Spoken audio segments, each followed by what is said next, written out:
da tua santidade, da tua majestade. Reconhecemos a tua soberania sobre os homens, sobre a história humana. Todos estão debaixo do teu querer. Nada acontece sem a tua vontade. Louvado seja Deus que nos permite viver mais um dia nesse mundo.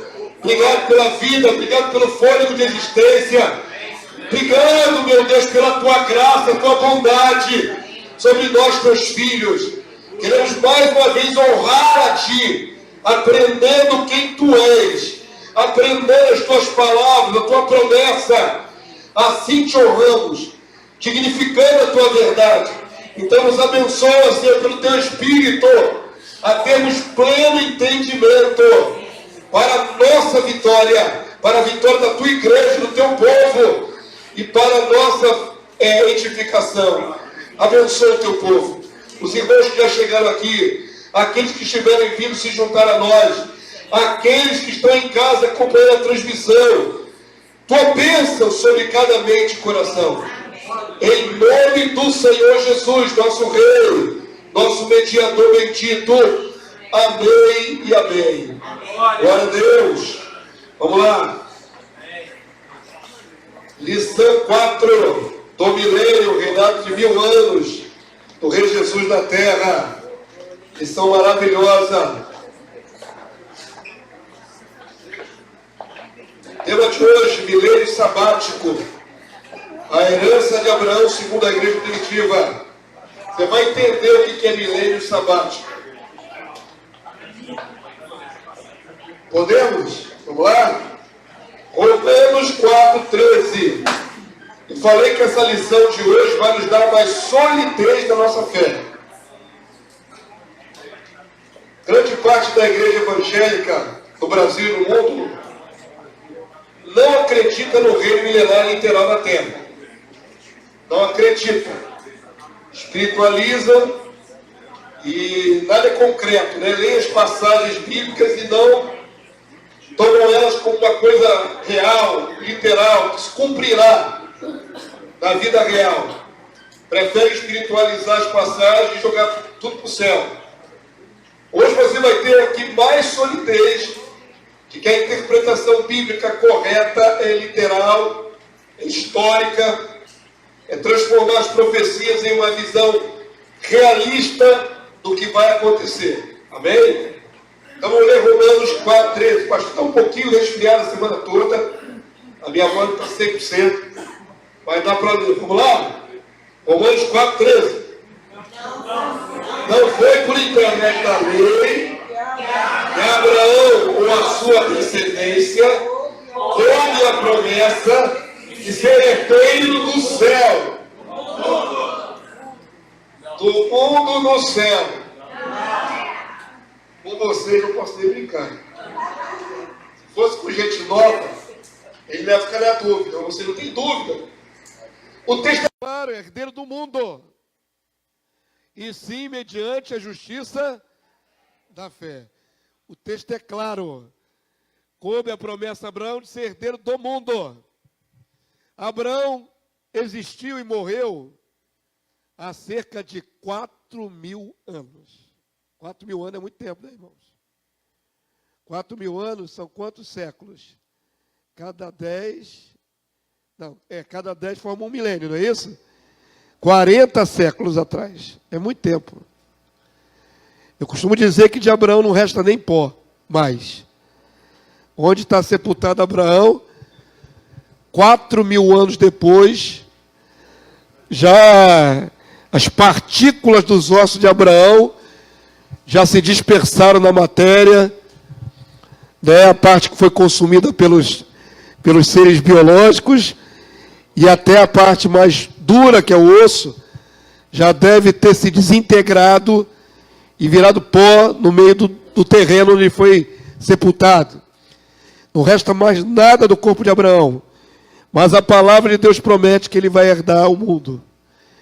Então temos que crer agora, por isso que eu falei que edifica a nossa fé, num Deus que é capaz de trazer à vida de novo o patriarca Abraão. Ele vai reassumir sua forma física, seu corpo. para herdar a terra da promessa. Amém? Então vamos andar devagarinho aí na lição. Adentramos pela fé no reino milenar de nosso Rei Jesus Cristo, sabendo que Ele cumprirá toda a promessa dada pelo Pai aos patriarcas e a todos os justos, quando ressuscitarem. Então é importante você ter na sua mente que a morte não é impedimento para Deus cumprir a palavra. Todos quantos já morreram nesses 6.000 anos de história, que forem justos, vão ressuscitar dos mortos, os justos, né, para reaver seus corpos e terem direito a viver na herança. O texto diz assim: mesmo não registrado no livro de Gênesis, o Senhor Jesus disse que o próprio Abraão teve uma visão sua do seu dia. Então deixa eu começar já com revelação nessa manhã. Vamos ler João 8,56. Leia em voz alta, por favor. Avança aqui para mim, por favor, quem está no comando. Aqui, ó. Não, é antes. É antes. Ah, está lá em cima, né? Está clarinho ali. Vamos ler juntos? Abraão, vosso pai, alegrou-se por ver o meu dia, viu-o e regozijou, se alegrou. Desafio qualquer um de vocês a achar em Gênesis que Abraão teve visão do Cristo. Você não vai conseguir achar. Nos 50 capítulos ali do Gênesis, que narra a história de Abraão, não há qualquer menção a ele ter tido de Deus revelação na mente dele, em visão, qualquer coisa, de que viria o Cristo. Isso é uma contradição bíblica? Não. A Bíblia não relata tudo que as pessoas viveram, né? Então não é uma contradição bíblica. Jesus vem e ele fala que Abraão viu o seu dia. Então, querido, se Jesus, que é a verdade encarnada, disse que Abraão viu, não é, lá atrás, o dia do Cristo, então ele viu. Não há contradição, há complemento. Não é? Numa narrativa você pode falar coisas e omitir outras. Por exemplo, né, se acontecesse um acidente de carro ali na frente da igreja, alguns diriam assim: bateram 2 carros só. Outros diriam: bateu um carro vermelho e um branco. Complementou. Não são contraditórias as duas informações. Mas um se reteve em falar só isso. O outro já deu um detalhe a mais. Bateram os 2 carros, vermelho e branco, e eram da marca tal e tal. Já complementou mais. Então a Bíblia, ela tem às vezes uma informação, mas não na totalidade. E aí mais adiante na história, Deus traz a revelação e acrescenta algo mais. Amém, queridos? Então não há contradição no que a Bíblia relata em Gênesis e o que relata em João 8,56. Jesus disse que em algum momento da vida de Abraão, ele vivo ainda, ele viu e se alegrou. Então assumimos que isso é verdade. Amém? Todo mundo entendeu? Avança agora para mim, por favor. Agora pode sair do slide. Então vamos lá. Abraão viu o dia de Cristo. Esse dia de Cristo pode se referir à primeira vinda dele ou à segunda. Não há clareza qual o período da vida do Cristo Abraão viu. Entenderam? Abraão viu quando Jesus estava lá atrás ou quando ele virá agora no futuro? Não tenho essa resposta. Mas que ele viu, o Filho de Deus viu. Vamos lá, vamos entender o conceito de 7º milênio de descanso sabático. Quantos entendem o sábado de Deus? Todo mundo entende o sábado de Deus? Houve um silêncio, né? Mais ou menos. Deixa eu ensinar um pouquinho de conceito de sábado para vocês antes de entrar nos detalhes aqui. Deus é interessante. Quantos dias ele usou para reformular esse nosso planeta, nossa terra aqui? 6 dias. E aí ele parou no 7º. Ok? Deus cansou de fazer as coisas? Se esgotou. Ele estava fraco já no 6º para o 7º dia. Não. Ele estabeleceu um dia de paralisação, até para contemplar o que tinha criado. Eu acho Deus fantástico. Na sua Bíblia está dito assim, Deus fez isso, Deus fez aquilo no tal dia. E ele diz, era muito bom. O próprio Deus se autoelogia quando faz a obra. Não é maravilhoso isso? Um Deus que contempla o que fez. Olha, o que eu fiz está tá ótimo. Está maravilhoso o que eu fiz. Ele repete isso várias vezes. E viu Deus que estava muito bom. Ele analisou o que fez e viu e falou, olha o que eu fiz. Está bom pra caramba. Então não é interessante a gente entender que Deus não parou no 6º para o 7º dia, porque estava cansado, exaurido de fazer todas as coisas. Ele estabeleceu um dia de contemplação. E ele vai ensinar isso para o povo de Israel. E o princípio é, o homem trabalhará 6 dias e descansará 1. Ponto. Esse é o princípio do sábado. Se é para cair no sábado, no domingo, na quinta-feira, não é esse o problema. Vou explicar para vocês. Importa que o homem trabalhe só 6 dias. Entenderam? Ele tem que ter forçosamente um dia para parar de produzir o seu próprio recurso para a glória de Deus. Porque quando o homem emenda os 7 dias trabalhando, ele está dizendo, se eu não fizer, Deus não vai me abençoar. Quantos entenderam? O princípio do sábado ou do dia de descanso é um dia que também não é para você descansar no sentido de ficar o dia inteiro na rede balançando. Deus não criou um dia de feriado. Ele criou um dia de contemplação da sua glória. Para que serve o dia de descanso? Para a glória de Deus. É para você pensar em Deus. Você pensa todo dia. Mas se Deus não fizesse isso, os judeus já são conhecidos no mundo pela avareza, pela ganância por dinheiro. A maioria dos judeus são bem ricos, prósperos. Se Deus não faz essa lei, esse conjunto de normas, eles trabalhariam de sábado a sábado, direto. Todos os dias do mês.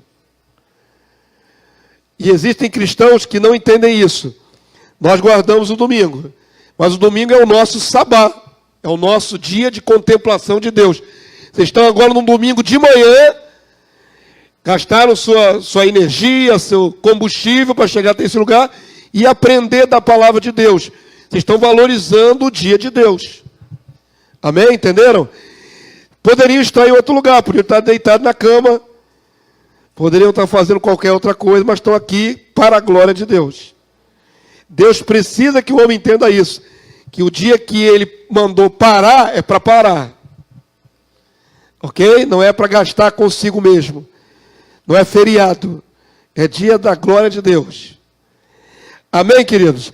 Então, às vezes, aí vai entrar um pormenor técnico que vocês não conhecem, talvez. Nem todo sábado cai no sábado. Agora eu confundi vocês em geral. Como é isso, pastor? O sábado não cai no sábado? Aí tem umas matemáticas difíceis, complicadas para nós. Você conta 7, né? Você conta 7 dias da semana.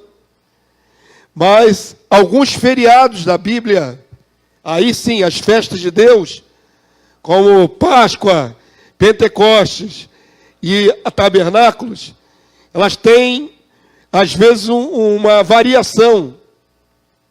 E caem em outros dias que não sábado. Esse outro dia que cair que não for sábado, será sábado. Será um sábado festivo. Parece doideira, não parece? Mas é assim que funciona. Tem diferença entre o calendário deles e o nosso. O nosso é solar. O deles é lunar. Isso diminui 5 dias do calendário judaico. Eles têm 360 dias por ano. Nós temos 365. Eles contam a lua, nós contamos o sol. Olha a loucura. Quando vai parelhar os nossos calendários com o judeu, dá ruim. Porque 5 anos de diferença a cada ano, multiplica por 1000 anos. 5.000 dias de diferença. É muita coisa para equalizar. Por isso, alguns feriados caem numa quinta-feira, e essa quinta-feira é chamada de sábado de Deus. Sábado, então, não é só o 7º dia da semana, mas é um conceito de guardar aquele dia sagrado. Quantos entenderam? Existe um sábado de um ano inteiro para a terra, na lei de Moisés.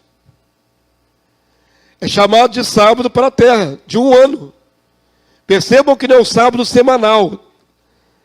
Esse sabá é para a terra descansar do cultivo, para ela poder se fortalecer e não exaurir os recursos. É chamado de sábado na Bíblia. Então percebam que a gente reduz às vezes o entendimento do sábado somente ao 7º dia da semana. Quando o sábado é mais abrangente. É por isso que nós vamos ver aqui um sábado milenar. Não é de um dia da semana, não é de um ano, mas de 1000 anos, e é chamado sábado. Como estão entendendo até aqui? Estão acompanhando? Alguém se perdeu no meio dessa explicação meio mirabolante? Cronologicamente mirabolante? Eu sei que é complexo. Os judeus não se perdem nisso. O judeu não tem nenhuma crise com isso. Quem tem crise somos nós, cristãos ocidentais. Porque o calendário é diferente. Mas o conceito é bíblico.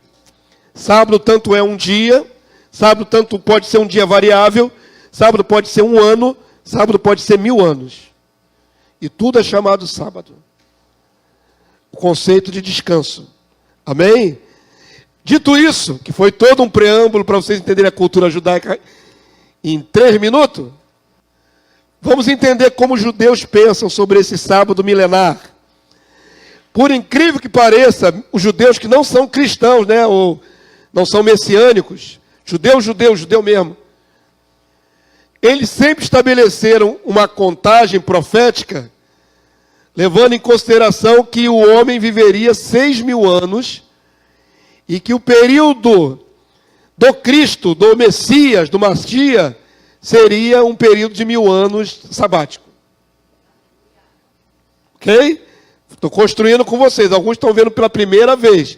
Alguns irmãos já viram isso há 2 anos atrás, quando ministramos essa aula.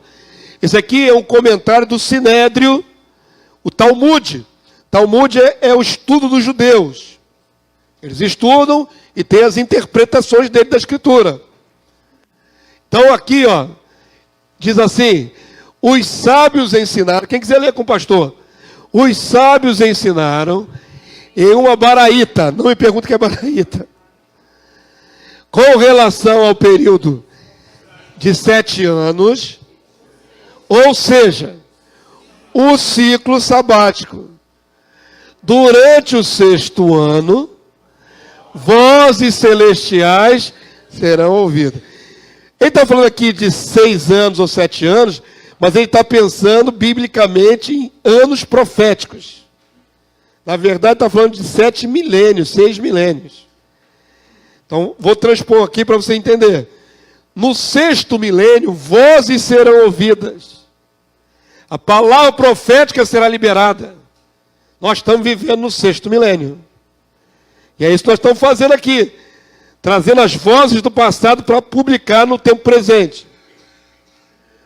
Vamos lá, o que mais que tem nesse período? Durante o ano sabático, guerras, por exemplo, a guerra de Gog e Magog. Então preste atenção, você não perdeu o fio da meada. Entre o 6º milênio e o começo do 7º, terá guerra de Gog e Magog. Quando houver a invasão de Israel, cumpre-se a última semana profética de Daniel, que está faltando. É no limiar do 6º milênio para a entrada no 7º milênio. Quantos estão entendendo até aqui? Está acompanhando? A linguagem está meio profética, mas é isso mesmo. Então, estão falando ali de cada dia da semana equiparado a 1000 anos. Vocês vão ver isso aí. Do 6º para o 7º vai ter a guerra do Gog e Magog. E está aqui, essa é a visão judaica. Serão travadas envolvendo o povo judeu. A guerra, né?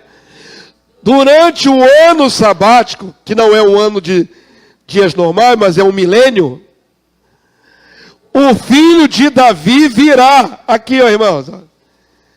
O prometido Messias, o Machia, na visão judaica, virá no início do 7º milênio, do ano sabático. Ano aí de 1000 anos. Tá difícil de acompanhar? Tá lá, ó. Ele vai dizer, o filho de Davi virá. Então, eles têm expectativa da vinda do Messias. Significando um dia, ou seja, 1000 anos. Amém? Agora está traduzindo a linguagem que ele usou ali.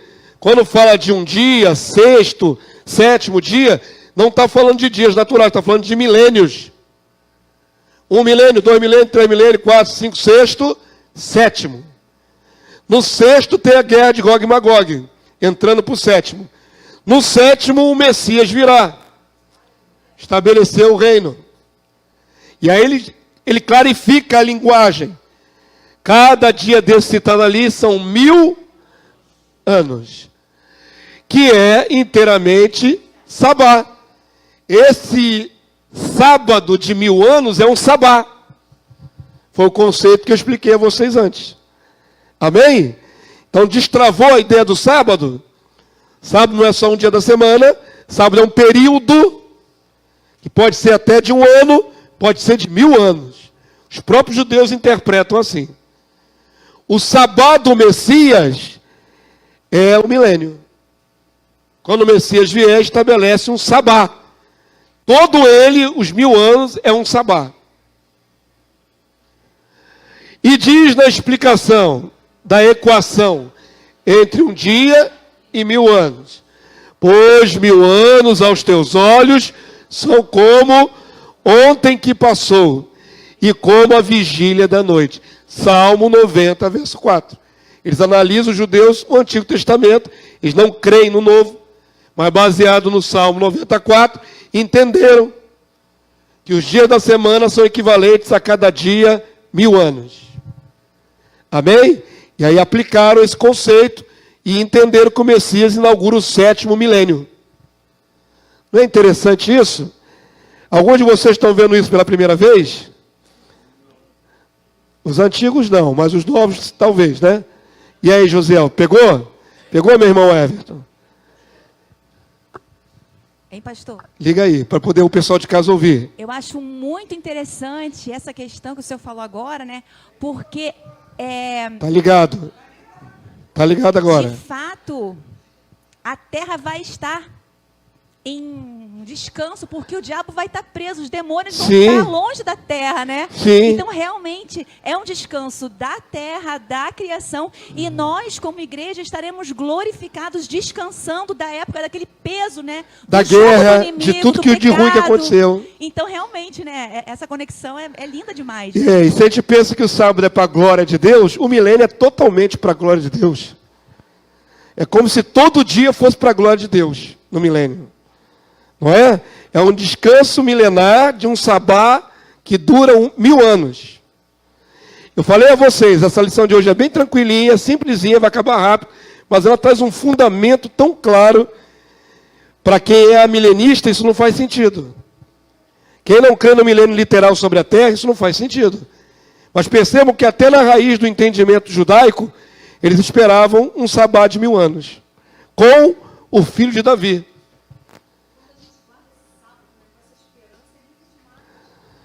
Quando você compreende isso. Então, irmão, se algum de vocês não pode guardar o sábado literal, guarda o domingo. Ah, pastor, eu não posso guardar nem o sábado, nem o domingo. Eu tenho um trabalho que me ocupa, né? Tem escala, não sei o quê. Guarda outro dia, mas guarde um dia. O que você não pode fazer é trabalhar todos. Você quebra um princípio de Deus. Para quem não acredita o reino de Deus na terra, aonde que encaixa esse sábado aí na cabeça deles? Não encaixa. Simples assim, descartam. Não faz sentido, se não acreditam, não faz sentido para eles. Vai para o céu e vive lá no céu. Não sei se aplica o sabá esperado no milênio no céu. Por exemplo, aí eu vou pegar o gancho do que eu conheço, tá bom? A igreja adventista do 7º dia, criada no século XIX, 1800 e pouco, ela acredita, é a teologia da Adventista, que o 1000 anos aqui na Terra vai ser com a Terra destruída, queimada. É diferente, muito diferente da promessa bíblica. Para eles, quem guarda o sábado, literal, os adventistas guardam o sábado da semana. Nós guardamos o domingo. Nós estamos fora. Eles estão dentro. Deus vai amar eles, vai detestar a gente. Nós somos dominicanos, eles são sabatistas. Porque eles guardam o sábado com fidelidade, chamam de o selo de Deus. Para eles, o selo de Deus é o sábado. Eles vão ser arrebatados na volta de Jesus, levados para o céu, e ficarão lá 1000 anos no céu com Jesus. Olha que diferente. Fazendo o que 1000 anos no céu, né? E a terra, e todos os ímpios, incluindo os que são dominicanos, vão estar destruídos, e a terra destruída, queimada, arrasada por 1000 anos. Agora, olha só. Eles creem que vão vir para a terra depois dos 1000 anos. Aí passou 1000 anos de terra destruída, eles descem do céu para reinar aqui na terra. Eles até creem que vão reinar na terra, só que não é no milênio. As nações foram destruídas, não tem nações. Só eles. Eles devem reinar sobre os anjos, uns sobre os outros, não sei. Uns sobre os outros. Mas não é um absurdo essa variante? É uma variante horrível. Porque destrói a terra por 1000 anos, a terra vai ser restaurada. A revelação bíblica é clara. Uns não acreditam no milênio e levam todo mundo para o céu. Eles levam para o céu só por 1000 anos. Para depois descer. Eles vão, né? Aliás, eles não vão a lugar nenhum. Deixa eu falar a verdade. Eles não vão para lugar nenhum. Porque Deus não vai tirar a igreja por 1000 anos no céu. É uma interpretação equivocada. Anula um monte de texto bíblico. Anula a herança de Abraão. Meu Deus do céu. A religião é um negócio muito sério, irmãos. O equívoco das religiões é um negócio muito sério. Por isso a maioria dos evangélicos tradicionais não creem que a adventista é uma igreja evangélica. Para os tradicionais, a adventista é seita. E olha que é uma seita grande, né? Bem espalhada pelo Brasil e o mundo. Ah, pastor, tem um parente adventista. É como os evangélicos avaliam os adventistas, como seita. E a profeta deles é Ellen White. Então é o que ela diz e acabou. Vamos lá, vamos voltar para cá. Mas só dei uma ilustrada, né? Como as pessoas pegam a palavra de Deus, cada um puxa para um lado, interpreta errado. Estou mostrando a vocês que a interpretação judaica, de raiz, dos primeiros séculos, tem a mesma expectativa que a igreja correta, primitiva, que haverá um milênio sabático de descanso para a humanidade. Ok? Esse é o paralelo. Vamos lá, avança para mim aí. Agora vamos para a igreja primitiva. Nossos irmãos da igreja primitiva que entenderam corretamente as profecias. Amém? Vamos lá? Isso aqui quem disse foi Epístola de Barnabé. Não é o Barnabé que andou com o apóstolo Paulo, é outro, tá? Isso aqui é no ano 130, uma geração depois. Homônimo, né, irmão? Tem várias pessoas que se chamam João, tem várias pessoas que se chamam Paulo. Isso aqui é um outro Barnabé. Essa epístola do ano 90 a 130, bem na virada do primeiro para o segundo século, bem próximo ainda ao tempo dos apóstolos, diz o seguinte, vamos lá, leia em voz alta. Isso significa que o Senhor consumará o universo em 6.000 anos. Pois um dia para ele significa 1000 anos. Ele próprio atesta dizendo, eis que o dia do Senhor será como 1000 anos. Portanto, filhos, em 6 dias, que são 6.000 anos, é uma comparação, né? O universo será consumado. E ele descansou no 7º dia. Isso quer dizer que seu filho, quando vier para pôr fim ao tempo do iníquo. O iníquo aqui é o anticristo. Olha como é que a interpretação está correta, nosso irmão lá do passado. Quando acabar o reino do anticristo, começa o do Cristo. Quando vier para pôr fim ao tempo do iníquo, do anticristo, para julgar os ímpios e mudar o sol, a lua e as estrelas, então ele, o Filho de Deus, de fato, repousará no sétimo dia, que é o sétimo milênio. Comparando os 6 dias da criação, cada uma a 1000 anos. Difícil isso, irmãos? Pode ser novo para você, mas difícil não é de entender. É. Tranquilo para todo mundo? Quem vai fazer pergunta? Eu. Aquele texto que diz na Bíblia que o Senhor anuncia o fim desde o início, Sim. tem muito a ver com isso, né? Totalmente. O Senhor desde o início já anunciou, né, o milênio. Os 7 dias da fundação do mundo são uma base profética para o que ele vai fazer mais à frente. Deus já faz tudo conectado. Quem enxerga isso consegue ver os 7 dias da fundação do mundo como uma figura, um tipo daquilo que vai se cumprir sobre a terra. Agora eu acho isso fantástico demais, irmão. Esses irmãos escreveram na virada do 1º para o 2º século. Amém? Então, há mais ou menos 1800 e burdoada de anos atrás. Eles estavam vivendo lá atrás e já compreendiam que ainda faltavam quase 2000 anos para a volta de Jesus. Se eles contavam os milênios e sabiam que seriam 6, eles estavam vivendo aqui na igreja primitiva no 4º milênio. Quantos entenderam? E eles sabiam que ainda faltava mais 2000 para frente, porque tinha que se consumar na virada do 6º para o 7º. Amém? Isso é uma compreensão, um entendimento maravilhoso para os nossos irmãos primitivos. Avança aí para mim.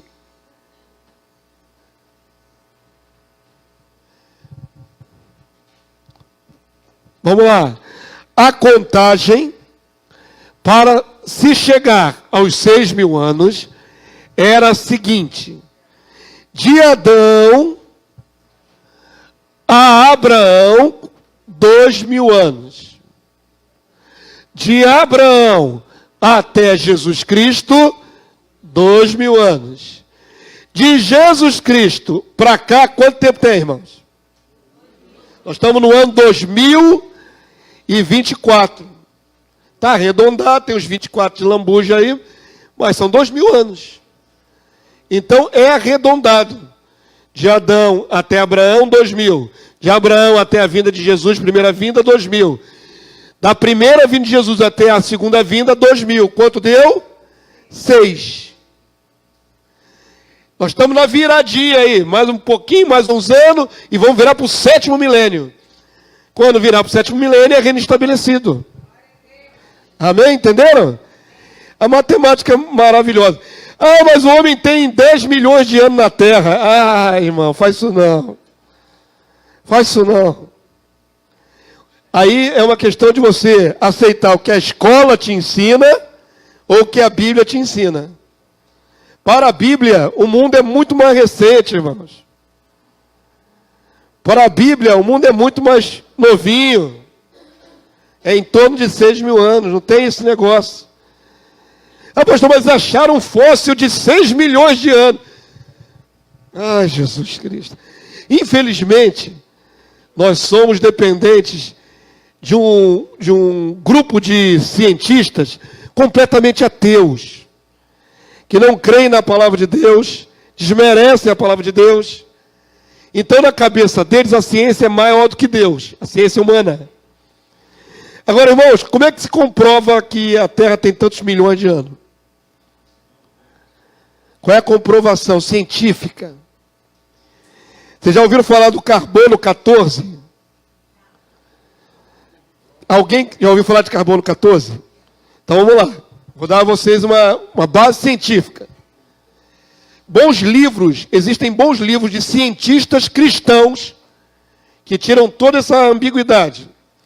Então vamos lá, o teste de carbono 14 foi criado pela ciência para medir a quantidade de carbono na matéria. Toda matéria tem carbono. Dependendo de quanto carbono ainda resta na matéria, eles vão ter um cálculo para chegar àquele número específico.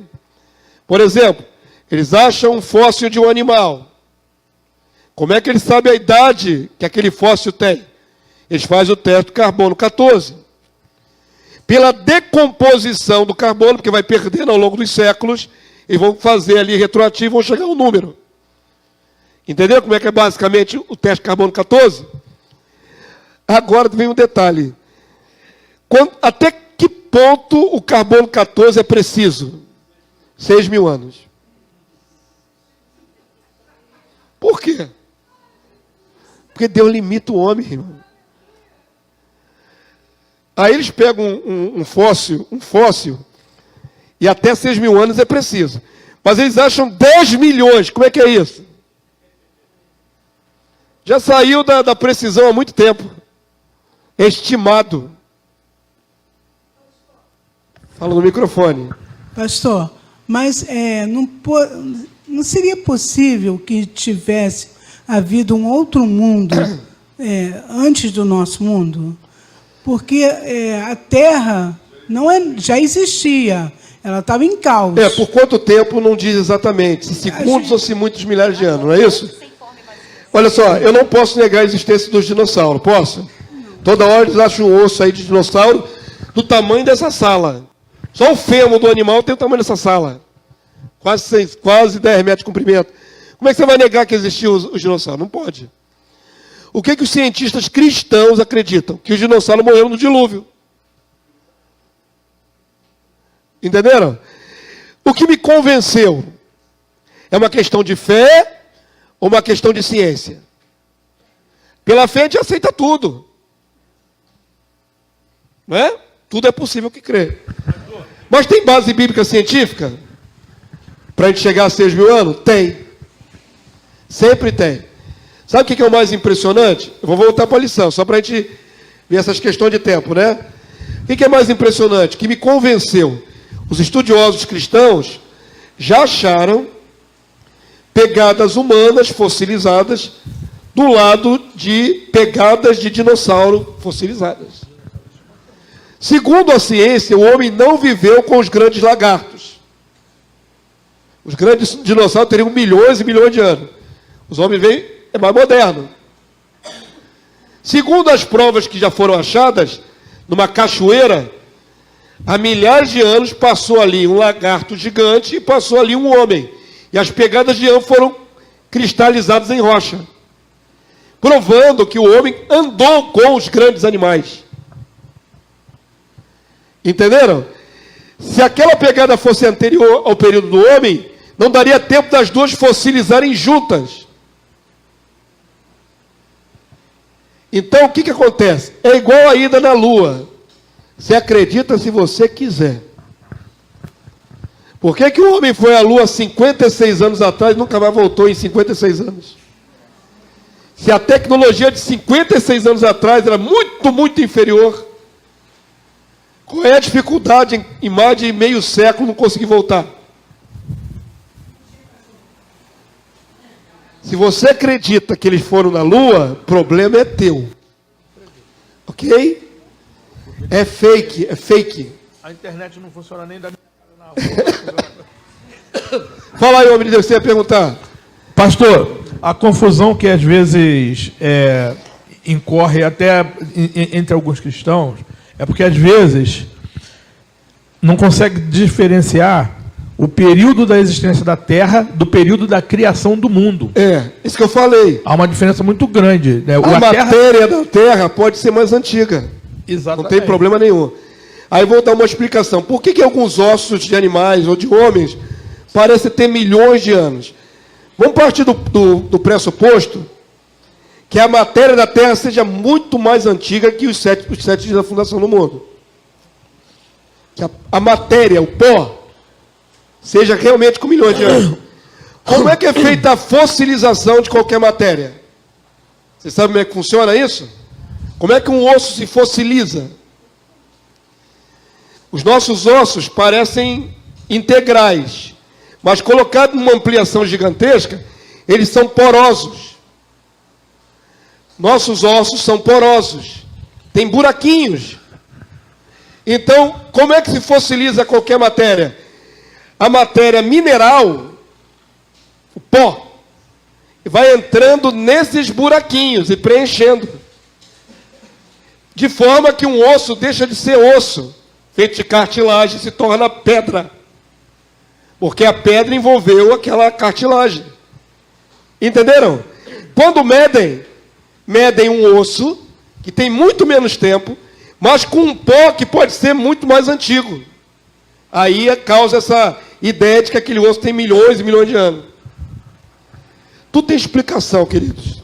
E outro problema também, pastor, é porque eles acham que... Eu já li diversas vezes que eles associam a idade em relação à camada de profundidade que aquele osso foi encontrado. Mas existe muita contradição. De vez em quando encontra um dinossauro na flor da terra aí. E vai lá em Jerusalém, escava, tem que cavar 18 metros, 20 metros de profundidade para achar resquício de cidade. Aí o cara encontra um dinossauro aí a 3 metros da terra, vai plantar um aipim, acha um dinossauro. Vai plantar um aipim, acha um dinossauro. Eu achei ótimo isso. É verdade. Então essas camadas que eles julgam ser uma régua de tempo, ela é contraditória. A ciência humana é contraditória. Vocês já ouviram falar do elo perdido? Todo mundo já ouviu falar. Tem um programa da nossa infância que chamava Elo Perdido. Né? Elo perdidos, por que existe esse termo elo perdido? Vamos sair da ciência, vamos voltar para a Bíblia, tá, irmão? Foi só uma beiradinha para você. Pastor, a Terra tem milhões de anos. Não tem 6.000 anos, tem 6.000 anos. O resto é o homem que inventa. São teorias, não comprovação. Como é que é o elo perdido? Só para a gente passar por esse processo científico aí para você entender. Eles acham um fóssil de um macaco. Um crânio de um macaco. E acham um crânio de um homem muito antigo. E aí fica o elo perdido. Porque eles não conseguem achar, na teoria da evolução de Darwin, esse macaquinho aqui vai, né, tendo um filho diferente e outra geração diferente, a cabecinha dele vai crescendo e vai se tornar aquele homem primitivo. Mas cadê o fóssil dessa turma toda, desse de milênio de anos aí, que é o elo que liga o macaco ao homem primitivo? É o elo perdido, não acham. Eles só acham crânio de macaco ou de homem.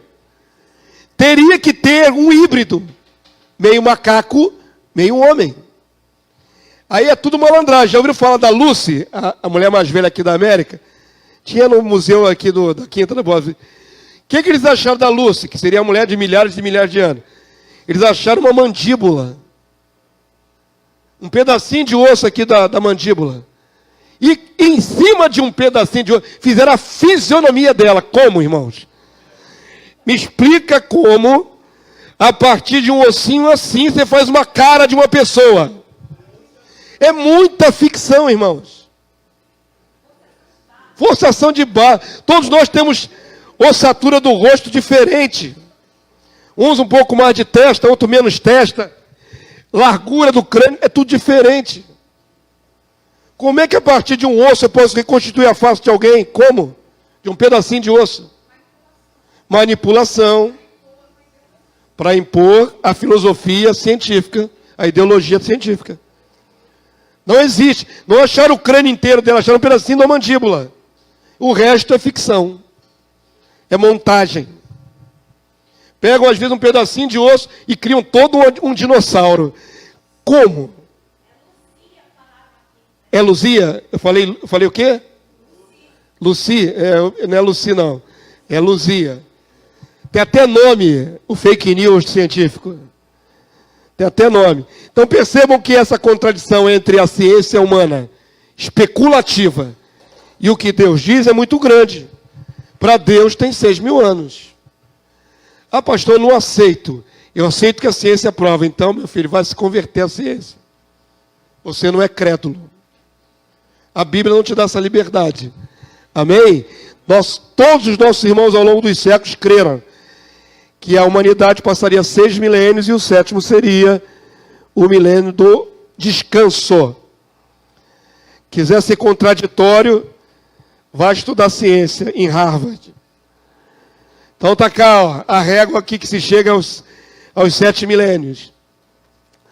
1000 anos aqui, 4.000 anos anticristo, até o dilúvio, daqui para frente, ó, mais 4.000 anos até a vinda de Cristo para cá mais 2.000 anos, 6.000 anos.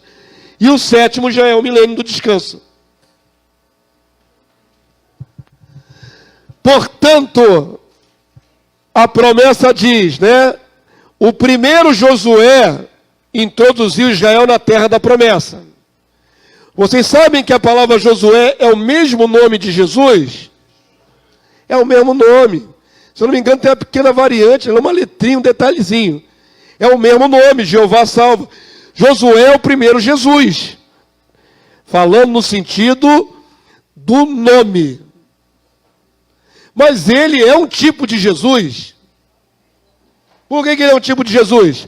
Foi Josué ou Moisés que introduziu o povo na terra da herança? Josué, o Jesus, Jeová salva. O nome dele já era profético. Jesus tem a mesma designação, Josué, Jeová salva. E agora é esse outro Jesus que nos introduzirá na terra da promessa. Amém? Entenderam o paralelo? Por isso o autor aos Hebreus fala que resta ainda para a igreja um repouso sabático. Ele não está falando da semana, ele está falando do milênio. Amém? Vamos ler o texto?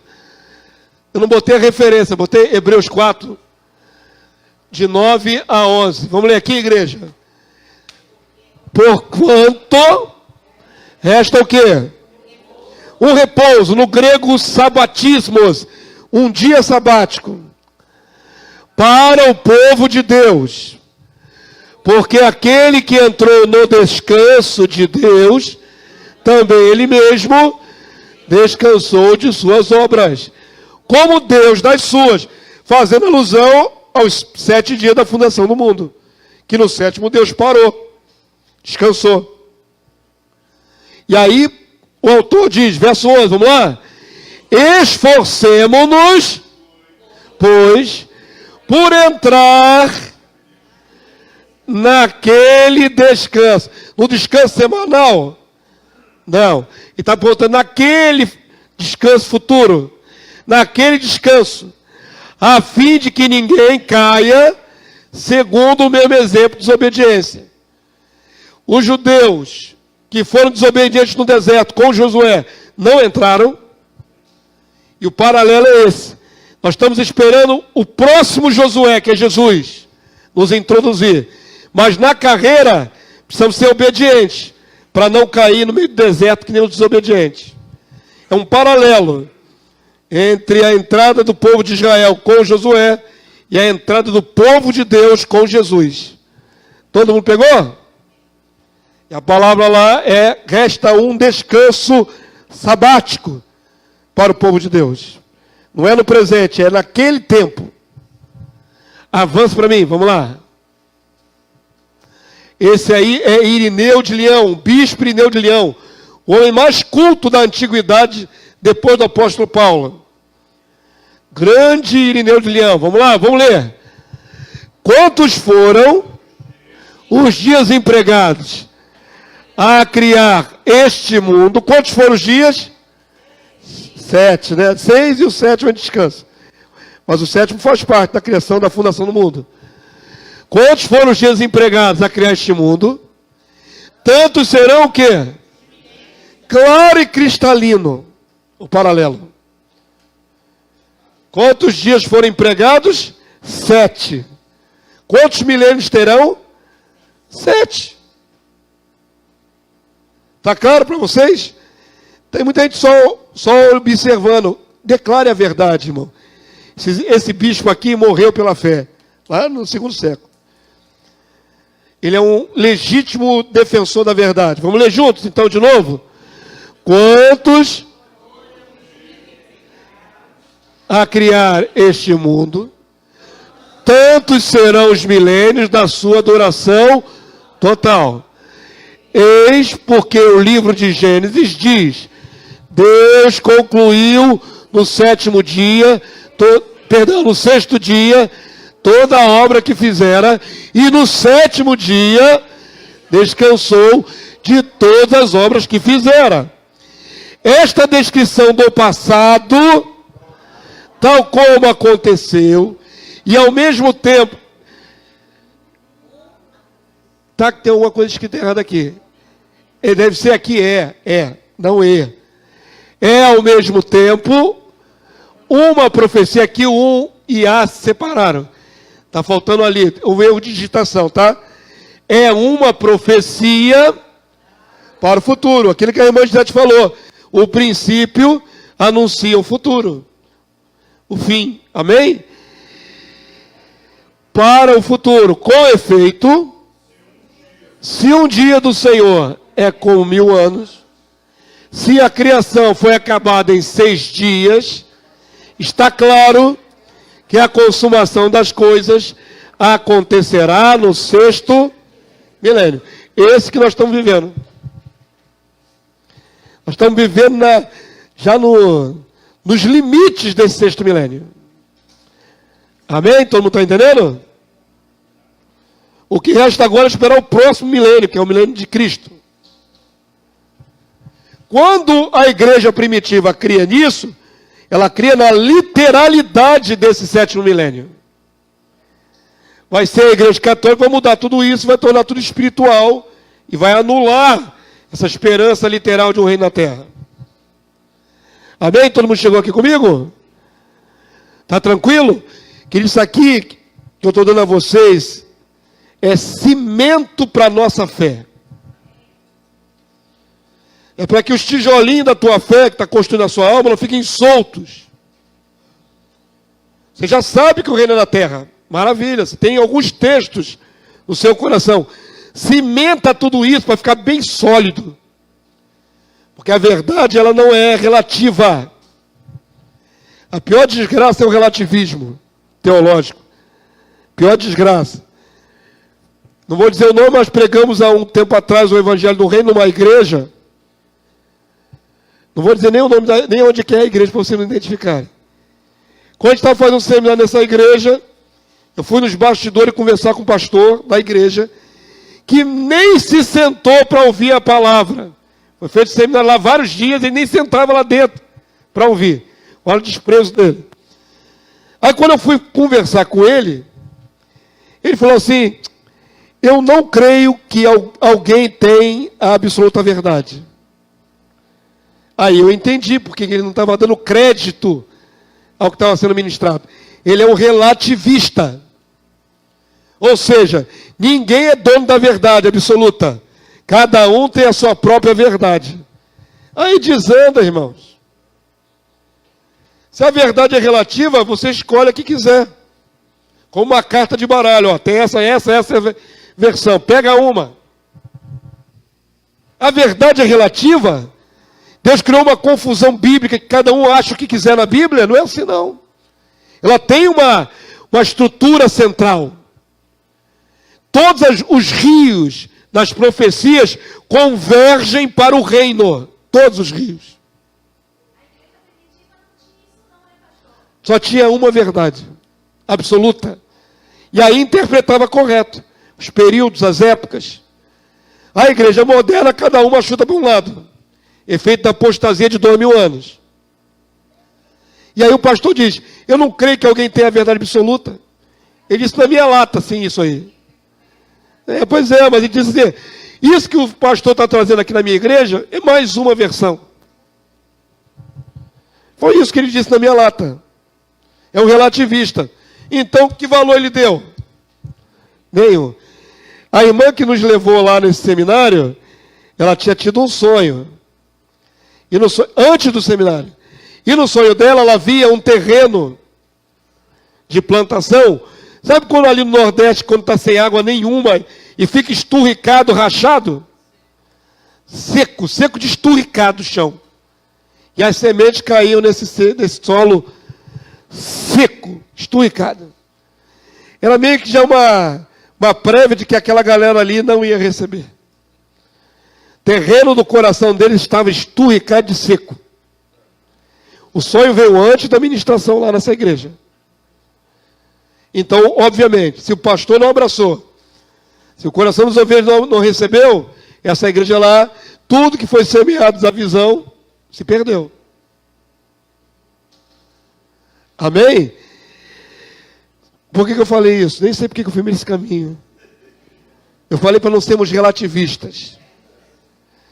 Você tem que ser convicto se é verdade ou não é verdade. Se você não tem convicções, qualquer verdade será verdade para você. Virá outro com outra teoria e você vai abraçar como verdade.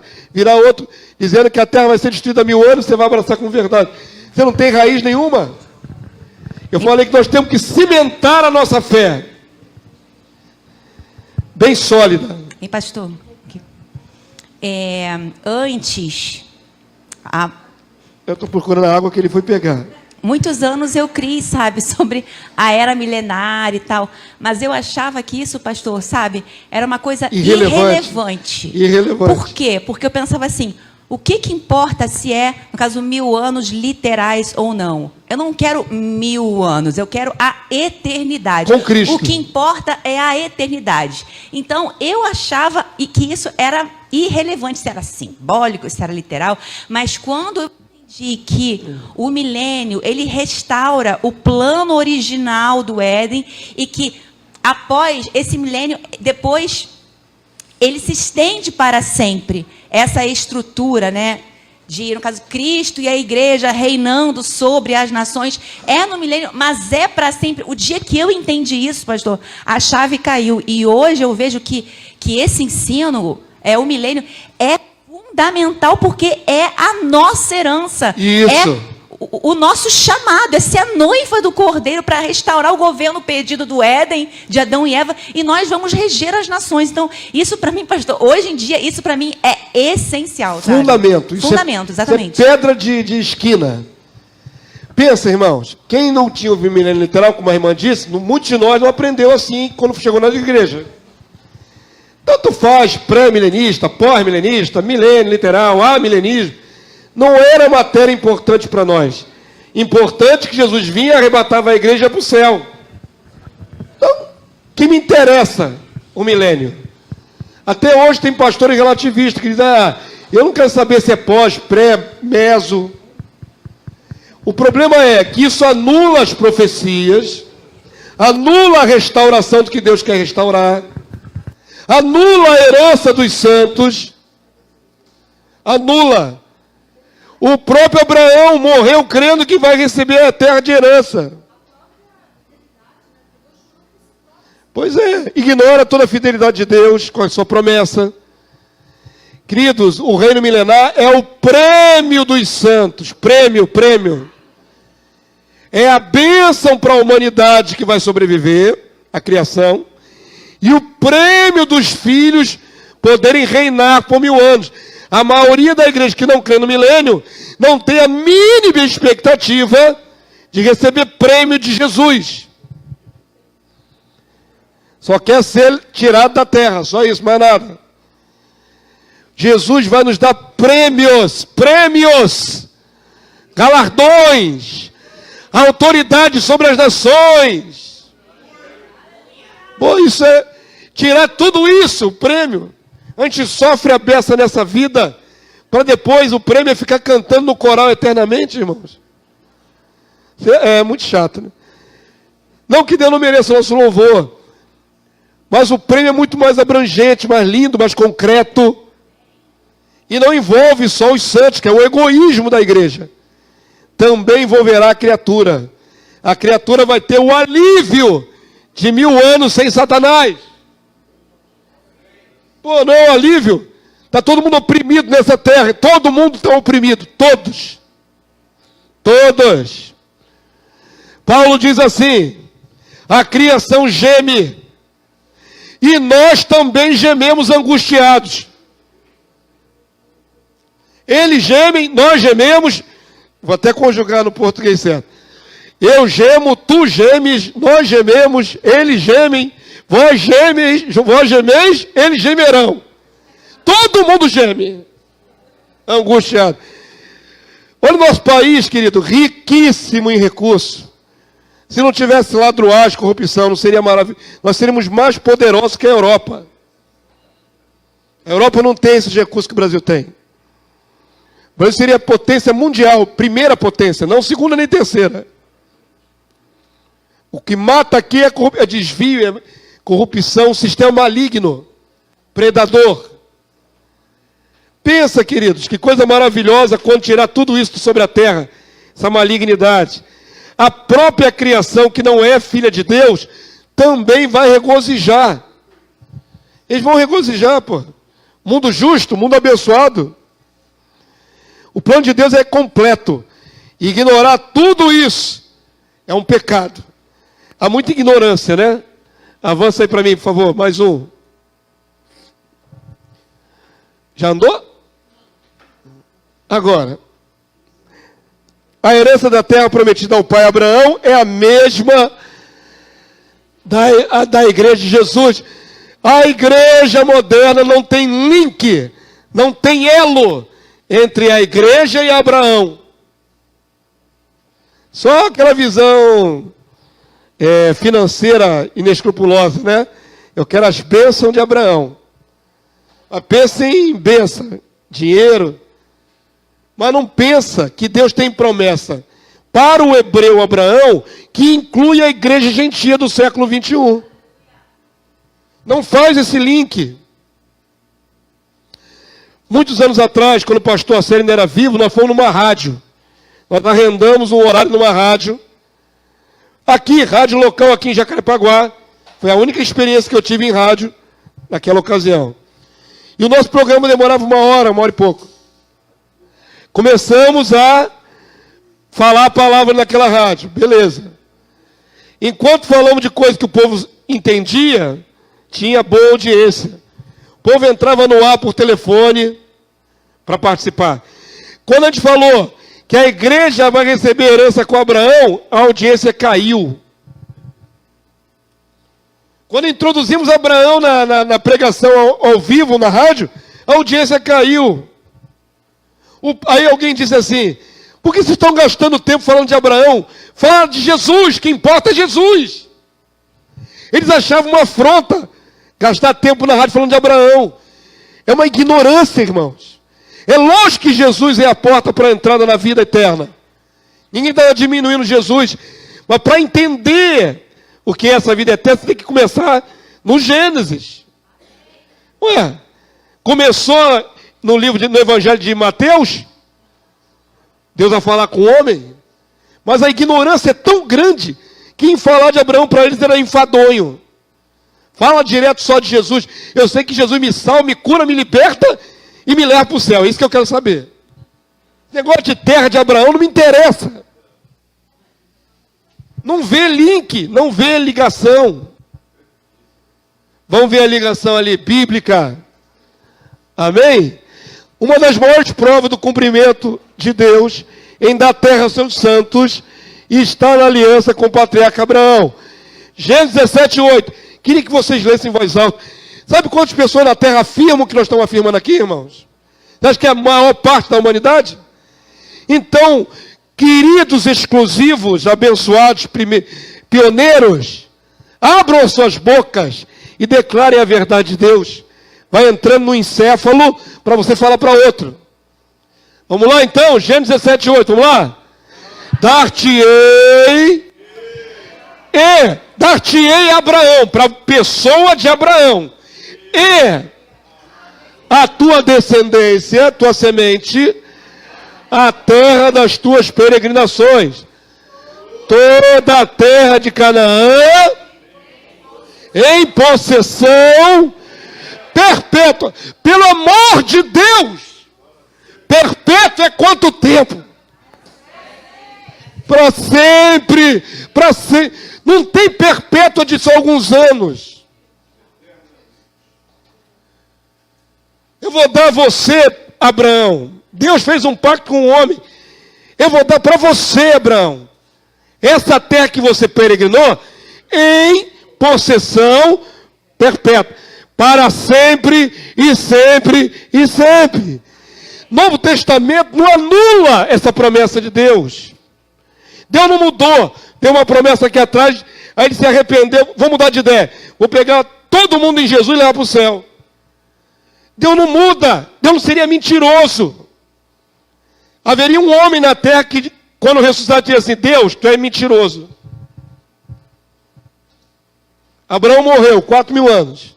Quando ele ressuscitar, e Deus levasse ele para o céu, ele dizia: Deus, não foi isso, só me disse.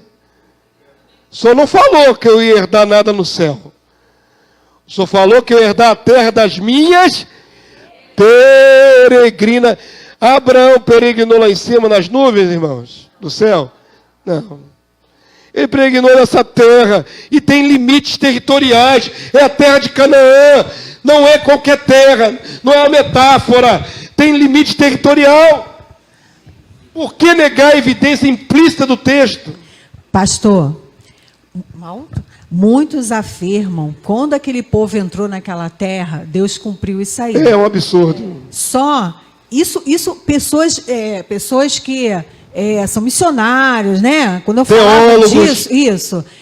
Entraram na terra de Canaã, pronto, possuíram a terra, se cumpriu ali. Só que não se cumpriu para Abraão, porque ele morreu, ele não... Tem que ser para Abraão. E esse texto aí que o pastor vai ler é fundamental. Por quê? Porque ele não está dizendo aí que ele não tomou posse. Ele ainda não viveu a promessa de Deus. A promessa foi feita para ele também. Não só aquela descendência daquele tempo, mas ele também vai possuir para sempre. Sim. Vamos lá. Se Deus tivesse dito assim para Abraão, pegando o gancho que a irmã Luciana falou: vou dar, Abraão, para a tua descendência a terra da tua peregrinação. Aí sim, seria só para os herdeiros, não para ele pessoalmente. Mas Deus diz para Abraão: eu vou dar para você, dar-te-ei a você, Abraão, e à tua descendência. Abraão tem que estar incluso nessa promessa. E o mais lindo de tudo é que o pai Abraão, segundo os padrões da época de 4.000 anos atrás, era rico. Ele tinha muitos cabeças de gado, ele tinha muitos escravos. Abraão, no tempo dos patriarcas, era um homem próspero. Onde ele ia nessa peregrinação, ia uma caravana de talvez milhares de pessoas. Se ele parasse num lugar só na Terra Santa, para sempre, viraria uma aldeia que depois viraria uma cidade, com o passar dos anos. O interessante é que o pai Abraão sai lá da Babilônia, de Ur dos Caldeus, vem peregrinando pela Terra Santa e não para fixamente em lugar nenhum. Ele vai no Egito, ele volta, ele fica nessa peregrinação. Por quê? Por que Deus não permitiu o velhinho e a velhinha, já era velhos, né? Ficar num lugar só dentro da Terra Santa? Porque onde ele pisasse a planta do pé dele, ele estava palmilhando ali e delineando a terra da promessa. Quantos entenderam? Abraão precisava percorrer toda a terra da promessa. Claro que não, que foi no céu. Foi entre o rio do Egito, o Nilo, o rio do Eufrates, lá na Mesopotâmia. Tem dados geográficos, para ninguém virar metáfora. Então, se você quiser espiritualizar, tem o rio Eufrates no céu. Tem o rio do Nilo no céu. Pelo amor de Deus, isso é até absurdo essa interpretação. Quantos estão compreendendo? Então, vamos lá. É a peregrinação de Abraão, ele tem que assumir isso. Como Abraão morreu, crendo na promessa que o próprio Deus jurou, colocando a si mesmo como avalista. Ainda tem isso, a palavra de Deus endossa, que quando Deus falou para Abraão, Deus não tinha maior do que ele para jurar. Sabe aquele negócio da criança jura minha mãe mortinha? Não é? A criança já falou essa besteira? Está lá sua mãe, tu está lá no colégio fazendo arte, e a sua mãe em casa trabalhando na vassoura, fazendo comida, e você fazendo arte lá, criança mentirosa, faz uma coisa errada, aperta a criança. Você fez isso, fulano, Joãozinho? Eu não. Eu juro minha mãe mortinha. Ainda bota os 2 dedinhos assim, preso atrás. Para ver se anula a mentira. Imagina se tivesse efeito real, esse juramento. A mãe está lá cozinhando, a cozinha cai dura. Tum! Que era mentira aquele juramento. O mesmo princípio está na sua Bíblia. No livro de Hebreus diz, Deus, para deixar mais firme a promessa para os herdeiros, não tendo superior, porque jurar, não tem ninguém maior do que Deus, acima de Deus. Não tem o Pai de Deus. Deus é o Pai de Jesus, mas ninguém é Pai de Deus, Ele é o sempre existente, é o eterno. Deus, não tendo o maior por quem jurar, colocou a si mesmo no juramento. O que Deus usou para deixar firme a promessa? A própria dignidade dele como Deus. Eu coloco a mim mesmo como avalista. Se eu deixar de cumprir, eu deixo de ser Deus.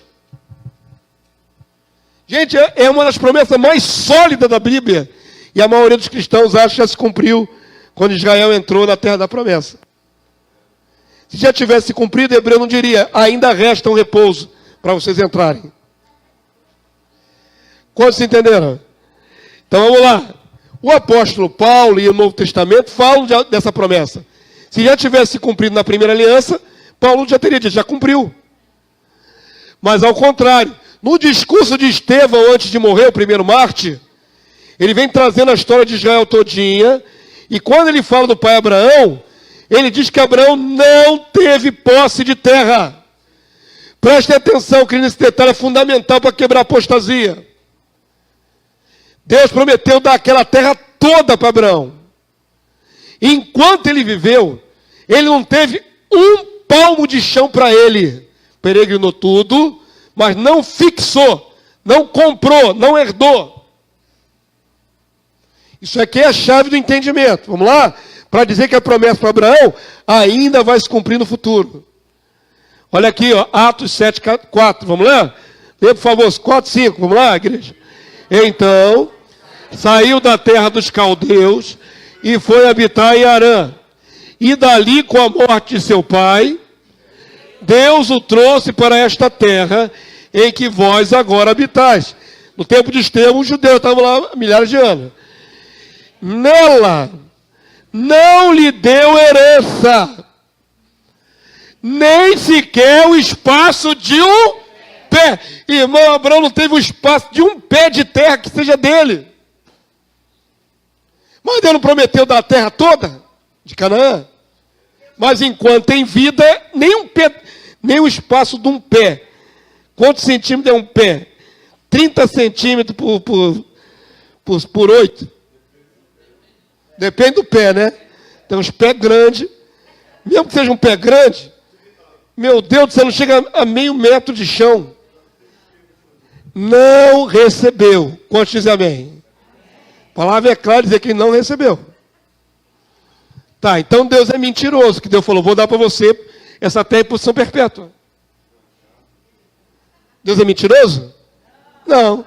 Ainda não se cumpriu. Ainda. Nem um pedaço de pé. Mas o que? A promessa aqui de pé, aqui no Novo Testamento, ó. Prometeu-lhe dar-lhe a posse dela ao próprio pai Abraão, que está morto há 4.000 anos, na carne, e depois dele a sua descendência, não tendo ele filho.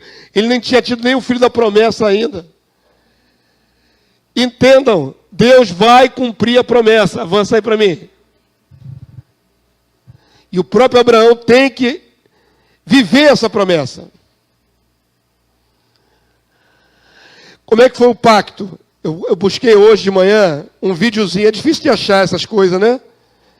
Mas eu consegui achar um pequeno videozinho de 2 minutos que mostra como é que foi o pacto.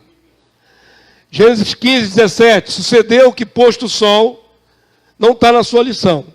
Houve densas trevas, só a referência está na sua lição. Eu coloquei o texto por extenso aqui. Sucedeu que, o posto o sol, houve densas trevas, e eis um fogareiro fumegante e uma tocha de fogo que passou entre aqueles pedaços. Olha o que Deus mandou Abraão fazer para garantir o contrato dessa terra. Deus mandou matar certos animais, ele matou os animais, e fendeu os animais no meio. Imagina um boi cortado no meio, uma ovelha cortada no meio. E ali ele foi dispondo aqueles animais, do maior para o menor, cortados no meio. Ficou tudo sangrento. Deus demorou a fazer, só mandou fazer isso. Enquanto estava aquele monte de animal cortado no meio com as tripas de fora, cheio de sangue, começou a vir abutres naquela carniça. Ele teve que espantar. Mas demorou tanto que ele adormeceu. Deus é muito interessante. Quando ficou tudo escuro, aí Deus vem com uma labareda de fogo e passa com essa labareda no meio dos animais fendidos. É a assinatura de fogo de Deus no contrato. Abraão precisa ter algo. Abraão se comunicava com Deus na sua mente. Deus falava diretamente com Abraão na sua mente. Abraão falou, como é que vai ser isso? Deus tinha que dar a Abraão algo visível para impactar a vida dele, para ele ver com os olhos. Quantos entenderam? Pô, Abraão, tu vai ser eterno, tu vai voltar dos mortos, você vai tomar essa terra para sempre. Teus filhos, que nem o camarada não tinha nem tido Isaac, aí nem Ismael, você vai ter um monte de filho, era tudo pela fé. Agora Deus faz um efeito especial. Vou mostrar a você, Abraão, que esse pacto é firme. Passou com fogo no meio daqueles animais vendidos. Essa é a aliança abrâmica. A aliança com Abraão. Naquele mesmo dia fez o Senhor aliança com Abraão, dizendo, a tua descendência dê esta terra, desde o rio do Egito até o grande rio Eufrates. Aí tem um filminho de 2 minutinhos aí, bota aí. Oh, Jesus. Eu acho lindo demais. Aí consegui achar esse filmetinho aí. Olha aqui, efeito especial bacana.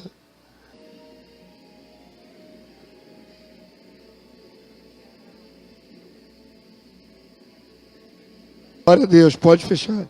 A gente lê a passagem bíblica, mesmo com toda a imaginação, não consegue visualizar. Quando vem uma encenação assim, fica muito mais claro, né?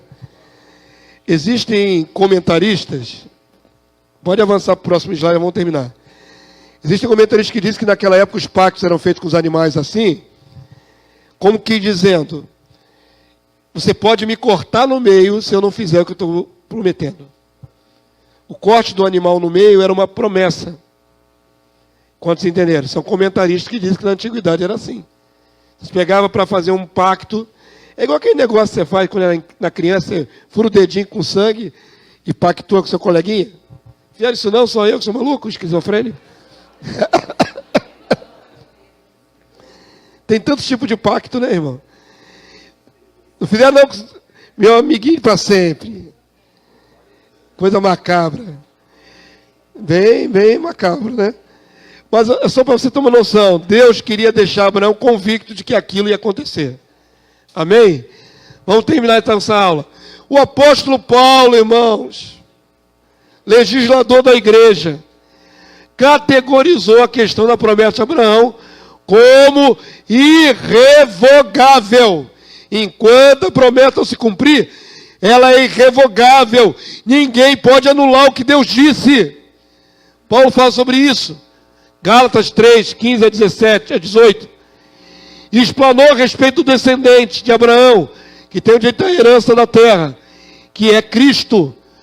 Do discernimento que Cristo é composto do Senhor Jesus como cabeça, e os de Cristo, a igreja, como participantes do corpo, por meio do Senhor, tornam-se também herdeiros da mesma promessa dada a Abraão, a igreja. Então vamos lá. Gálatas 3, 17, 18, igreja. Leia em voz alta. Uma aliança o quê?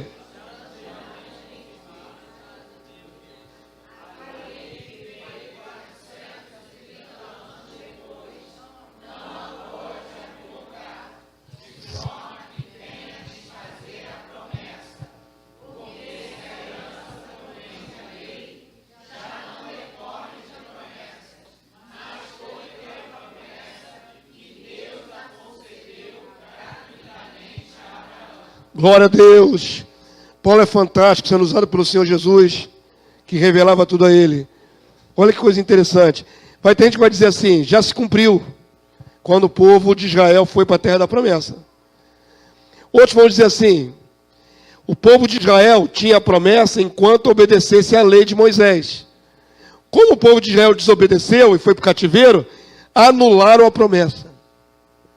Então, para a nova aliança, não tem mais promessa de Abraão. Para que ninguém argumentasse isso, Paulo usa termos jurídicos, abirrogar. A aliança com Abraão é mais de 400 anos antes da lei de Moisés. A promessa foi dada 430 anos antes. A lei é depois. A lei de Moisés, que regulou o povo de Israel, além de ser posterior, não tem poder de anular a promessa. Israel acertando ou errando a lei, não muda a promessa. É o que Paulo está argumentando aqui. Se dependesse de Israel cumprir a lei, para Deus cumprir a promessa daquela terra em posição perpétua, não teria mais promessa, porque já quebraram. Mas não depende de homem cumprir a lei de Moisés, porque a promessa é anterior, e ela foi dada sem lei pela fé. Quem crê nessa promessa está dentro da bênção. Como é que a promessa dada para Abraão e para os judeus chega na igreja gentia? Pela fé em Jesus, o verdadeiro herdeiro. Como Jesus, nele, canaliza a minha vida e a de todos vocês, ele é a cabeça, nós somos o corpo, ele recebendo a herança, nós, por participação, recebemos a mesma herança. É simples assim. Pastor, eu não tenho nenhum sangue judeu na minha veia, que eu saiba. Não tem nenhuma ascendência judaica. Como é que eu vou entrar nessa posse? Se a promessa é para Abraão, o hebreu, e para todos que eu saí dele, o povo de Israel. Eu não sou israelita, não sou judeu. Como é que eu estou dentro? Eu estou dentro porque o judeu, Jesus, me colocou dentro. Eu estou agarrado com Jesus, me fiz um espírito com ele, estou dentro. O que Jesus ganha, eu ganho. Entenderam? Falando assim, bem simplesinho, igual criança. Co-herdeiro com ele. Está forçando a barra na interpretação? Não, é exatamente isso. Tanto Paulo tinha isso na mente, que ele fala para a igreja gentia, que eles também são participantes da promessa dada a Abraão. Parece que a igreja moderna não lê esses versículos. Parece que não tem nas Bíblias das igrejas modernas esse versículo. Incluindo os cristãos na bênção de Abraão. O pastor de vocês está vencendo uma virose. Gálatas 3,16. Vocês estão mais fortes que eu para ler isso aí. Vamos lá? Ora, as promessas foram feitas a Abraão e ao seu descendente. Não diz, e aos descendentes, como se falando de muitos, porém como de um só, e ao teu descendente, que é Cristo. Pastor, então é só Jesus. Está anulando a pluralidade, deixando para um só. Calma. E o que ele está querendo dizer é o seguinte, nem todo aquele que tem sangue de Abraão é descendente. Lembre-se que o Abraão não é pai só dos judeus, ele é pai dos árabes. Através de Ismael tem muitos árabes que são descendentes diretos de Abraão, mas estão fora da promessa. Ele quer canalizar na pessoa do Cristo. Ok? Agora, como eu estou ligado a Cristo, vamos ver aqui, ó, avança. Avança mais um para mim aí. Está lá, Abraão, a promessa é para o descendente é Cristo. E em Cristo todos nós estamos. Aqui está a chave para incluir a igreja cristã gentia na promessa de Abraão. Gálatas 3,29, leia em voz alta, por favor. Isso aqui garante que você vai ter posse de terra lá. Vamos lá? E se sois de Cristo, você é de Cristo? Também sois descendente de Abraão e herdeiros segundo a promessa. Tô dentro, eu tô dentro. Pronto, acabou o mistério. Acabou o mistério. Se eu morrer dessa virose aqui, vocês têm que fazer vaquinha para me enterrar. Eu não tenho nenhum jazigo, não tenho um pedaço de terra que seja meu. Mas não me interessa, porque na promessa de Abraão eu estou dentro. Lá naquela terra santa tem parte para mim. Não interessa se eu vier a descansar um período. Lá tem parte para mim, tem parte para você. Porque essa herança não foi recebida nem por Abraão, nem pelo Cristo ainda. É quando ele descer do céu. Então todos nós temos parte da mesma promessa dada a Abraão. Amém? Avança aí para mim. É herança, herança. A igreja primitiva entendia isso com clareza. Vamos ler. A propriedade da terra, não do céu, que Deus lhe tinha prometido e que não recebeu durante toda a sua estada aqui na terra, é necessário que a receba com a sua posteridade. Isto é, quem é a posteridade de Abraão? Os que temem a Deus e creem nele, na ressurreição dos mortos justos. A sua posteridade é a igreja, que por meio do Senhor recebe a filiação adotiva de Abraão. Glória a Deus. Olha o entendimento dos irmãos primitivos. Ora, Deus prometeu a herança da terra a Abraão e a sua descendência, posteridade. Mas se nem Abraão, nem a sua posteridade, que são justificados pela fé, recebem agora a herança da terra, eles a receberão quando? Na ressurreição dos justos. Porque Deus é verídico, é verdadeiro e estável. Deus não muda em todas as coisas. É por isso que o Senhor dizia: bem-aventurados mansos, porque herdarão a terra. Mateus 5:5. Convicção dos irmãos primitivos: Deus vai dar a terra para os herdeiros. Ponto final. Eu não quero, eu quero ir para o céu. Problema teu. Vai ficar nos ares flutuando. Eu quero que foi prometido a Abraão e para a igreja. Herança de terra. Avança para mim. Está aí a capinha do livro do Irineu de Leão. Bispo Irineu de Leão, fantástico. Quem puder adquirir esse livro da patrística é uma bênção. Vou pular esse texto aí, já estou cansado. Isso aqui é sobre Irineu de Leão. Avança para mim. Vamos voltar para o texto bíblico. Pode avançar. Vamos lá. Aqui ele está explicando que Irineu de Leão fala, cria, né, e tudo mais. Aqui está a expressão que você precisa ter no seu coração. Vamos lá? Por isso, os que são da fé serão abençoados com Abraão que creu. Por isso chama não somente profeta da fé, mas o pai dos que entre os gentios creem em Cristo Jesus. Porque é uma e única a sua e a nossa fé. Ele creu em coisas futuras, como se já tivessem acontecido, por causa da promessa de Deus.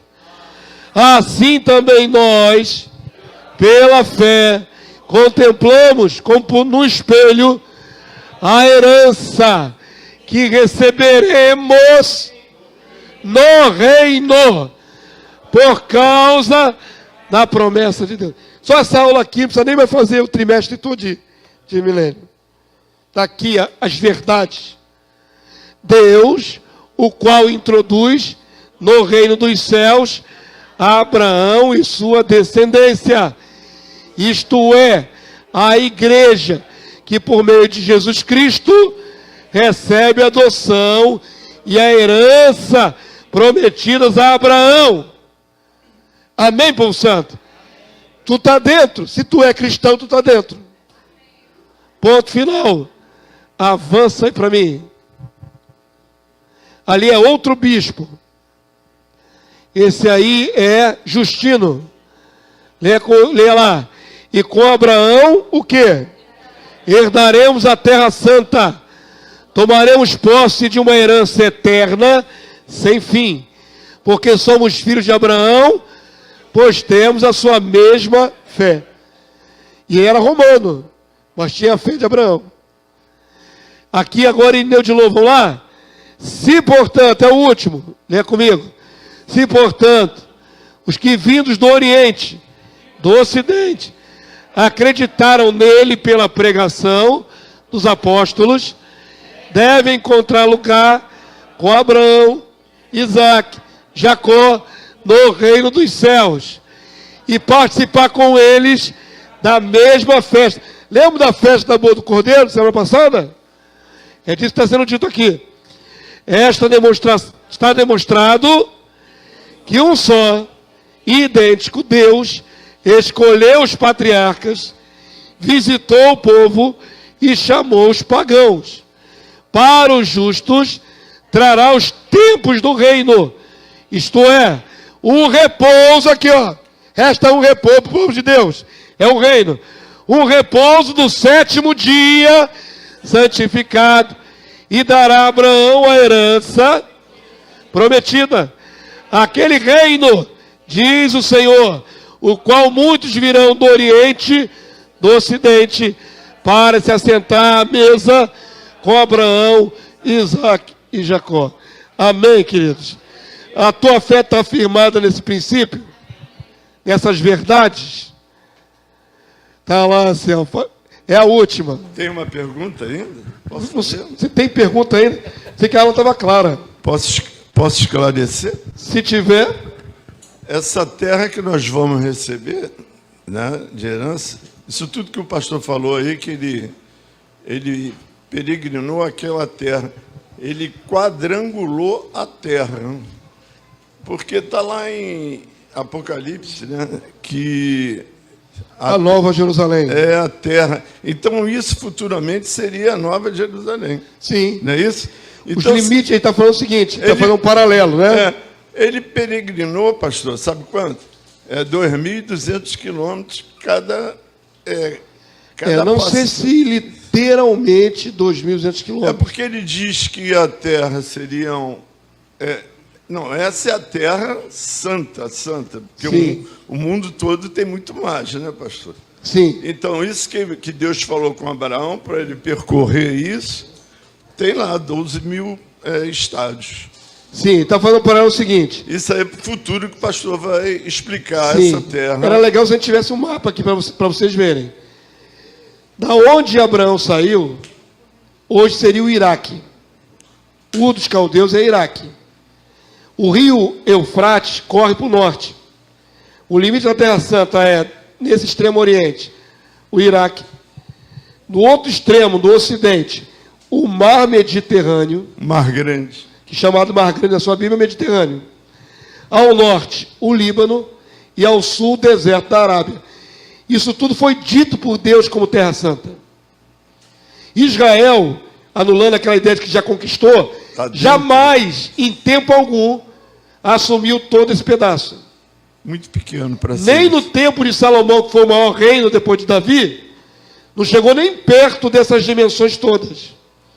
Os limites que Deus prometeu. Quando o reino vier, a capital do reino é ali na terra da promessa. Mas a Nova Jerusalém ainda não descerá do céu. Quando a Nova Jerusalém descer do céu, depois do reino milenar, aí sim, ela tem um formato quadrangular e as medidas dela em quilômetros se encaixa perfeitamente nessas dimensões que Deus falou. É isso que ele está falando. Deus é um grande matemático, né, pastor? Deus é um grande matemático, arquiteto do universo. Amém? Vamos ficar de pé, queridos. Não vou conseguir nem fazer a oração, ainda tem que pregar à noite, queridos. Pastor, rapidinho. Em Hebreus 11 fala que Abraão, ele peregrinou ali imaginando aquela cidade que haveria de vir. Sim, é a Nova Ele Jerusalém. sabia que ela iria descer ali. Deus revelou Né? muita Lindo coisa para Abraão isso. que não está no Antigo Testamento. Não é maravilhoso? Quando eu puder, eu vou trazer um mapa para vocês verem geograficamente, desenho, de como é certinho os limites da Terra Santa com a dimensão quadrática, né, do esse perímetro que vai se encaixar a Nova Jerusalém. Amém, povo santo? Queridos, a gente está tanto tempo batendo na tecla, batendo na tecla, batendo na tecla. A convicção é tanta, as provas são tantas, que para alguns parece que nós somos arrogantes. Não é arrogância, convicção não é arrogância. Eu falo para os meus irmãos obreiros, né, que eu treino na escola de arautos, você não pode proclamar essas coisas de boca mole. Não é? Tem que ter paixão. Eu acho que eu passo para você a minha paixão, não passo a minha paixão? Tem que falar dessas grandezas com paixão, irmão. É verdade, eu creio, eu vou estar lá. Não é hipocrisia, é paixão mesmo. Paulo diz, crie, por isso falei. Se você crê, quando você fala com toda a convicção do seu coração. É verdade, eu tenho bases, eu tenho fundamentos para crer. Por isso falo com essa força toda. Não é gritar. Mas, pô, você não pode querer diminuir a alegria de ser imortal e herdar uma promessa eterna sobre a terra. Isso tem que ser dito. Tem gente que fala mentira com mais exaltação do que alguns crentes falam verdade. É verdade. Fala a verdade, irmão. Fala a verdade com paixão, com força. Amém? Quantos creram? Então fale. Em nome de Jesus. Santo Deus, bendito é o teu nome por essa manhã. Mais fé sólida foi acrescentada ao nosso coração. Te clamo, Deus, em nome de Jesus, edifica a fé da tua igreja, da noiva do Cordeiro, até que ela esteja na dimensão de se tornar imbatível. Nós recebemos um reino inabalável, que a nossa convicção seja inabalável. Permaneçamos inabaláveis. Nenhum vento, nenhum temor venha nos roubar essa convicção. Te clamo, Deus, que a tua palavra, que é fiel e verdadeira, agora mais arraigada no coração dos teus servos, crie mais raiz ainda, fique mais profunda ainda. Dá a eles, Senhor, uma fé sólida, enraizada, que ninguém pode deter, nenhuma apostasia, nenhum engano do anticristo, nenhuma falsa regra de conduta ou de doutrina possa tirar do coração dos teus servos as verdades que foram aqui semeadas. Clama a tua graça sobre cada um de nós, leva-nos a viver pautados nessa fé, a nos alegrarmos com a fé, a exultarmos com a esperança. Possamos viver assim, Senhor, até aquele dia que não será mais fé nem esperança, será realidade. Queremos alcançar essa realidade. Abençoa os teus filhos, leva-os em paz, guardado pelo teu poder, e traga-os logo mais para te adorar em espírito e em verdade. Em nome de Jesus. Em nome do Senhor Jesus. Amém e amém. Ao nosso Deus toda honra. Ao nosso Rei toda glória. Aleluia. Amém. Vamos na paz de Cristo. Semana que vem continua. Tragam visitantes, irmãos. Abençoe a vida de outros.